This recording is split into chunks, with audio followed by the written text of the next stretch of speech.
KGF movie आई थी, उसमें Rocky भाई के हाथ में ऐसे ही नहीं हर टाइम दारू की बोतल रहती थी। 10% से लेके 88% तक के रिटर्न्स दिए। तो वहां पे 50% मेल पॉपुलेशन ड्रिंक करती है और 25% फीमेल। टीम के सीनियर लीडर्स एक एक करके सब जेल क्यों चले गए? दोस्तों, खूब जमेगा रंग जब मिल बैठेंगे तीन यार, आप, मैं और जो भी आपको पसंद हो, विस्की, वोडका, रम, बियर। तो आज की इस वीडियो का टॉपिक यही है, इंडिया में अल्कोहल इंडस्ट्री का पूरा चिट्ठा। दोस्तों, अल्कोहल इंडस्ट्री जो है वो तीसरी सबसे बड़ी रेवेन्यू का सोर्स है हमारी गवर्नमेंट के लिए। 2% जीडीपी में कंट्रीब्यूट करती है और 80 लाख लोग इस इंडस्ट्री में काम करते हैं। तो इस वीडियो में हम यही जानेंगे कि इस इंडस्ट्री का पूरा खेल क्या है इस देश में। साथ ही हम ये भी जानेंगे कि इसमें बिजनेस किस तरह से किया जाता है, इसके कुछ राज भी खोलेंगे और लास्ट में थोड़ा शेयर मार्केट के बारे में भी डिस्कस करेंगे। और एक गिफ्ट भी लाया हूं आपके लिए, एक बहुत ही जबरदस्त स्टॉक आपसे मैं शेयर करूंगा वीडियो के अंत में, तो बने रहिए बस। तो संवैधानिक तौर पे तो देश में दारू बनाना और बेचना इलीगल है, लेकिन अगर सरकार आपको लाइसेंस दे दे तो आप इसका बिजनेस कर सकते हैं। और ये जो लाइसेंस है और इसकी पॉलिसी, रेगुलेशंस, ये सब चीजें स्टेट गवर्नमेंट के अंडर आती है, ना कि सेंट्रल गवर्नमेंट के अंडर। तो इसमें पूरी तरह से स्टेट गवर्नमेंट की मनमानी चलती है और कई जगह पे तो इन्होंने बैन भी की हुई है, जैसे गुजरात, बिहार, नागालैंड, लेकिन फिर भी मिलती तो सब जगह है। तो ये जो कॉम्प्लेक्सिटी है ना, ये सिर्फ इसके पॉलिसी रेगुलेशंस में ही नहीं है, इंडिया के लोगों में भी है। और इंडिया तो वैसे ही land of so many cultures है, तो यहाँ पे तो चीजें अलग लेवल पे है। फॉर एग्जाम्पल, अरुणाचल प्रदेश की अगर मैं बात करूं तो वहां पे 50% मेल पॉपुलेशन ड्रिंक करती है और 25% फीमेल पॉपुलेशन। वहीं अगर जम्मू कश्मीर की बात करें तो वहां पे सिर्फ 8% और 0.2%। अगर हम ग्लोबल लेवल पे बात करें तो पूरे दुनिया में लगभग 45% मेन ड्रिंक करते हैं और 29% विमेन। वहीं इंडिया में 22% मेन ड्रिंक करते हैं और सिर्फ 1% विमेन। तो एक बात तो है, पियक्कड़ तो पूरी दुनिया में हम मर्द ही हैं। पानी और चाय के बाद दुनिया में सबसे ज्यादा पिए जाने वाली ड्रिंक बियर है, लेकिन इंडिया में प्राइस फैक्टर के चलते लोग विस्की, रम, वोडका, ये हार्ड ड्रिंक्स को ज्यादा प्रेफर करते हैं। अगर मैं अल्कोहलिक बेवरेजेस को ब्रॉडली क्लासिफाई करूं तो ये 3 कैटेगरीज में आते हैं। पहला है स्पिरिट्स, जिसमें विस्की, वोडका, रम, ब्रांडी ये सब आते हैं और ये मिलके 70% कंट्रीब्यूट करते हैं टोटल सेल्स का। उसके बाद बियर विद 25%, उसके बाद वाइन विद ओनली 5%। प्रोडक्शन की बात करूं तो पूरे देश में ये 10 मेजर अल्कोहल प्रोड्यूसर्स हैं जो साल में मिलके 970 करोड़ लीटर अल्कोहल बनाते हैं। और अगर कैपिटल में बात करूं तो ये सब मिलकर 4.5 लाख करोड़ का बिजनेस करते हैं। इन सब कंपनीज में सबसे बड़ी कंपनी है यूनाइटेड स्पिरिट्स। ये अकेली कंपनी पूरे लिकर मार्केट का 43% शेयर होल्ड करती है और ये वही कंपनी है जो आईपीएल की टीम रॉयल चैलेंजर्स बेंगलोर को भी ओन करती है। हमारा देश पूरी दुनिया में तीसरे नंबर पर आता है अल्कोहल कंजम्पशन में, आफ्टर रशिया एंड चाइना। और हमारी जो मार्केट है ये हर साल 7% से ग्रो कर रही है। मेनली ये ग्रोथ जो है वो कोविड के बाद देखी जा रही है। अब लोग बाहर जाकर ज्यादा पैसे खर्च कर पीने की बजाय घर पे ही बैठकर प्रीमियम ब्रांड्स पीना ज्यादा पसंद कर रहे हैं। अगर मैं रीजन वाइज बात करूं तो शायद काफी लोगों को ये लगता होगा कि नॉर्थ में सबसे ज्यादा अल्कोहल कंज्यूम होता है, लेकिन नहीं। आपकी जानकारी के लिए बता दूं, इंडिया में सबसे ज्यादा अल्कोहल जो है वो साउथ में कंज्यूम होता है। केवल ये 5 स्टेट्स मिलकर इंडिया का 45 to 50% अल्कोहल कंज्यूम करती है। तो मतलब जो केजीएफ मूवी आई थी उसमें रॉकी भाई के हाथ में ऐसे ही नहीं हर टाइम दारू की बोतल रहती थी, देखी थी ना। तो इतना जो प्रोडक्शन और कंजम्पशन हो रहा है, इसका सीधा फायदा मिलता है स्टेट गवर्नमेंट्स को, जो इसके ऊपर जीएसटी के बजाय एक्साइज ड्यूटी और वैट लगाती हैं और अपने टोटल टैक्स रेवेन्यू का कम से कम 10 से 20% यहीं से कमाती है। अगर कुछ लोगों को ये लगता है कि भाई सब जगह तो जीएसटी लगता है, फिर यहाँ क्यों नहीं, तो उनकी जानकारी के लिए मैं बता देता हूं, इसके मेजरली 2 रीजन है। पहला ये कि शुरुआत से ही अल्कोहल को as a state matter mention किया हुआ है हमारे कॉन्स्टिट्यूशन में। सारे राइट्स स्टेट के पास ही रहे हैं, इसको इतना आसानी से चेंज नहीं किया जा सकता। और दूसरा रीजन ये है कि रेवेन्यू जो है एक स्टेट का, वो इसके ऊपर काफी डिपेंडेंट होता है। अगर उनको कभी भी रेवेन्यू अपनी स्टेट का बढ़ाना है तो वो इसके ऊपर टैक्स बढ़ा देते हैं और इस तरह से मैनेज कर लेते हैं। और यही कारण है कि इंडिया में अलग अलग स्टेट्स में अल्कोहल के रेट्स भी अलग होते हैं। किंगफिशर स्ट्रॉन्ग की एक बोतल जो 90 रुपए की मिलती है गोवा में, वही सेम बोतल अगर आप बेंगलोर में लेंगे तो आपको 150 रुपए की मिलेगी। और कोविड के टाइम पे तो जब दारू बंद हो गई तो इन स्टेट गवर्नमेंट्स का दिवाला निकल गया था। फिर उन्होंने सेंटर से रिक्वेस्ट की थी और कोविड में भी इन लोगों ने दारू चालू करवा दी थी। याद है ना, लाइनें लगती थी। दिवाला निकलने की बात हो ही गई है तो दिल्ली में जो लिकर स्कैम हुआ था ना, इसके बारे में कुछ बात करते हैं। बहुत ही इंटरेस्टिंग टॉपिक है। जानते हैं कि कैसे केजरीवाल और उनकी टीम के सीनियर लीडर्स एक एक करके सब जेल क्यों चले गए। तो देखिए, बात है 2021 की। सब ठीक चल रहा था। केजरीवाल सरकार स्कूल्स बना रही थी, हॉस्पिटल्स बना रही थी, दिल्ली की डेवलपमेंट की तरफ ध्यान दे रही थी कि अचानक इनको चुल मचती है कि क्यों ना यार ये अल्कोहल से जो टैक्स रेवेन्यू आ रहा है ना, इसको बढ़ाया जाए। दरअसल इन लोगों का मानना यह था कि लोग जो इस बिजनेस में इन्वॉल्व थे वो कम सेल्स दिखाकर टैक्स की चोरी कर रहे हैं और इसमें जो माफिया और मिडल मैन घुस गया ना, इन लोगों की बहुत पकड़ बन गई है। इसको जरा ठीक करना पड़ेगा। तो ये लोग अपना दिमाग लगाते हैं और एक नई एक्साइज पॉलिसी लेके आते हैं जिसमें ये लोग मेंशन करते हैं कि अब से जो है ना, ये 6-7 लाख में लाइसेंस नहीं मिलेंगे, अब से ऑक्शन होगा और इससे हम लोग ज्यादा पैसा कमाएंगे।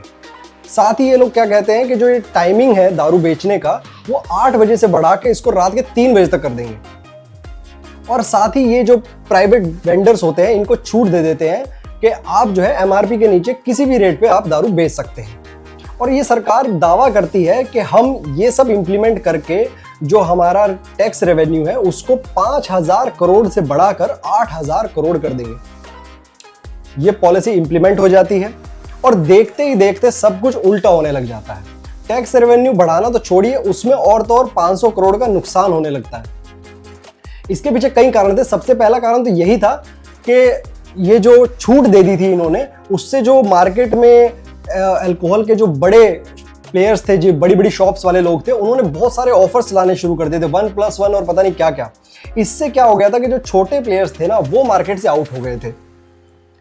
8 महीने के लिए ये पॉलिसी रही थी और इस दौरान दिल्ली के लोगों ने उससे पिछले साल के कंपैरेटिवली डबल दारू कंज्यूम करी थी, लेकिन रेवेन्यू पे कुछ फर्क नहीं पड़ा था। अब ये सब बातें खटक गई दिल्ली के चीफ सेक्रेटरी नरेश कुमार को और उन्होंने एक रिपोर्ट बनाई और सीधा दिल्ली के गवर्नर वीके सक्सेना को पकड़ा दी। बोले, भैया ये क्या चल रहा है, इतने सारे एक्ट्स का वायलेशन कर दिया, आपसे बिना पूछे भी पॉलिसी में कुछ चेंजेस कर दिए हैं, रेवेन्यू घट गया।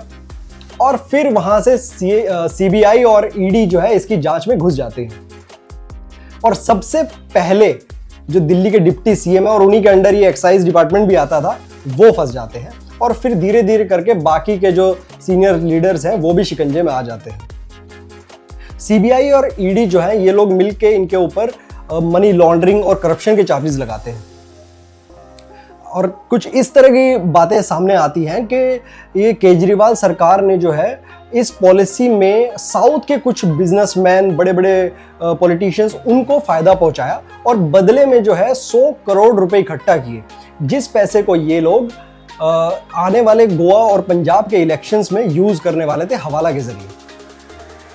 तो भैया अब 13 अगस्त तक तो केजरीवाल जी और सिसोदिया जी फिर जुडिशियल कस्टडी में है और केस चल ही रहा है, जो कि पता नहीं कब तक चलेगा। वैसे भी इंडिया में 5 करोड़ से ज़्यादा केसेस पेंडिंग है, जिसमें से 1,80,000 केसेस तो पिछले 30 साल से पेंडिंग है। खैर छोड़िए, वापस टॉपिक पे आते हैं। दारू बेचने का बिजनेस शुरू करना जितना मुश्किल है, उससे कहीं ज़्यादा मुश्किल है इसको मैन्युफैक्चर करना।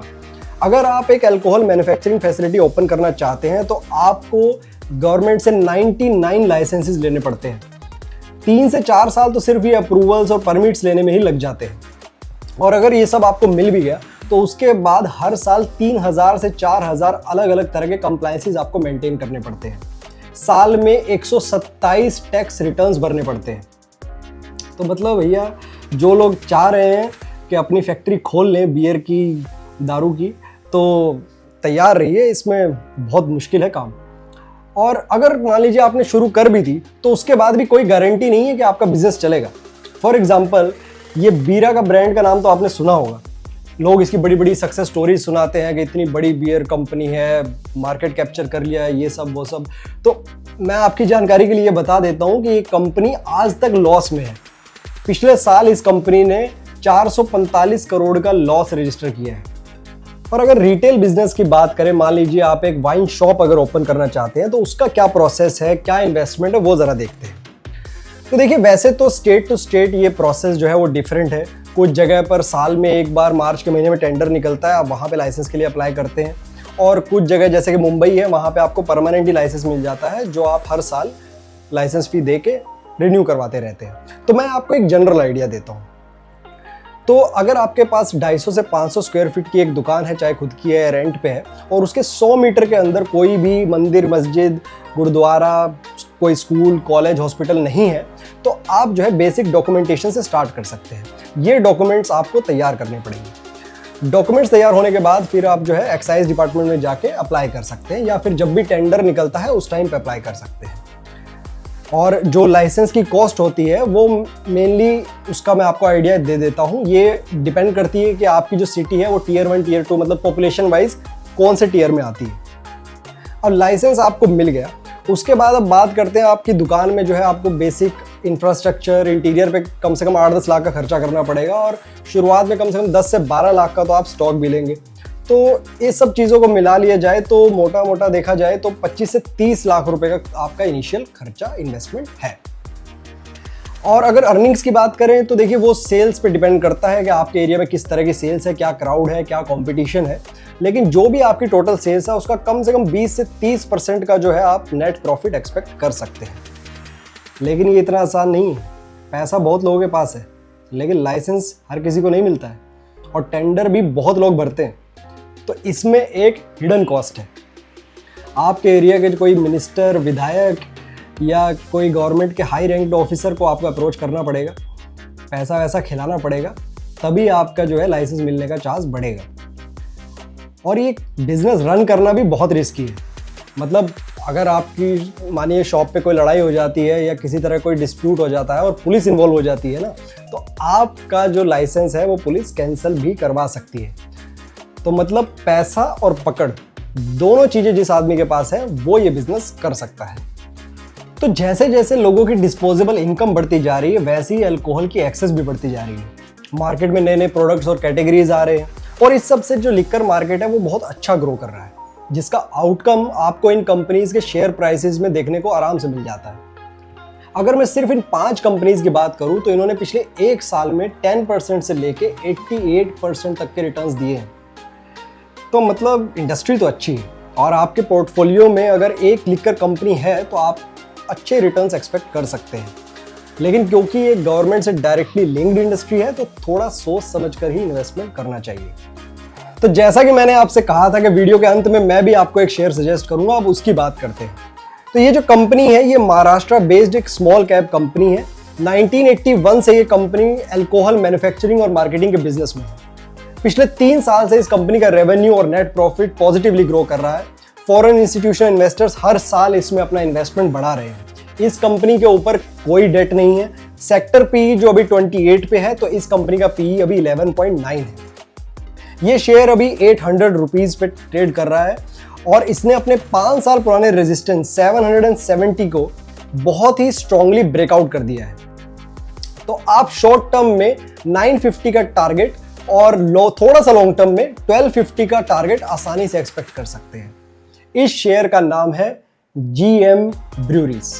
तो दोस्तों, thank you so much for watching this video. अगर आपको पसंद आया है तो लाइक जरूर करें, और कमेंट करके भी बताएं कि आपको ये वीडियो कैसा लगा। ऐसी और वीडियोस देखने के लिए please subscribe to my channel. मिलता हूं नेक्स्ट वीडियो में। Take care, cheers.